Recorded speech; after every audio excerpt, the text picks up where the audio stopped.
Plenty of young Americans say they'd live a better life abroad, and their wish to do so is only growing as they get older.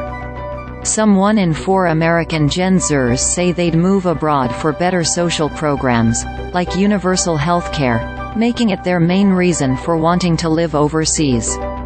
That's according to an October survey of 3,000 Americans age 18 to 26 from Preply, a language tutoring platform.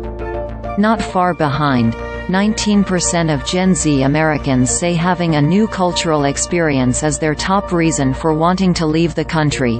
18% cite the high cost of living in the U.S., and 17% say they dislike the U.S. political environment. A majority, 59%, also say gun violence in the U.S. plays a major role in their desire to live in another country.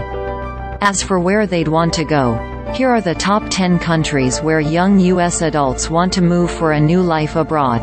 English-speaking countries top the list, which will be helpful for the 67% of respondents who say they don't speak another language. Italy, Germany and Japan are among the OECD countries that spend the most on social programs for residents, relative to gross domestic product.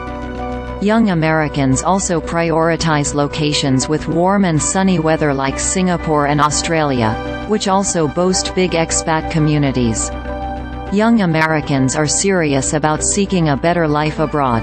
They're most likely to say they'd live outside the U.S. indefinitely, 34%, followed by another 33% who would plan to be away from 1 to 3 years.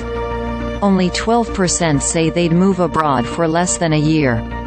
2/3 say they would even start a family abroad, and a similar share say their desire to leave the U.S. and live abroad is only increasing as they get older. Want to be smarter and more successful with your money, work and life? Sign up for our new newsletter.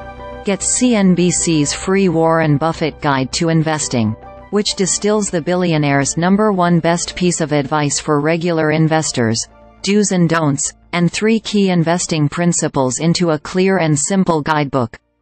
Check out.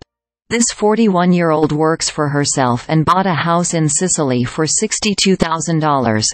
Now she splits her time between Italy and the U.S.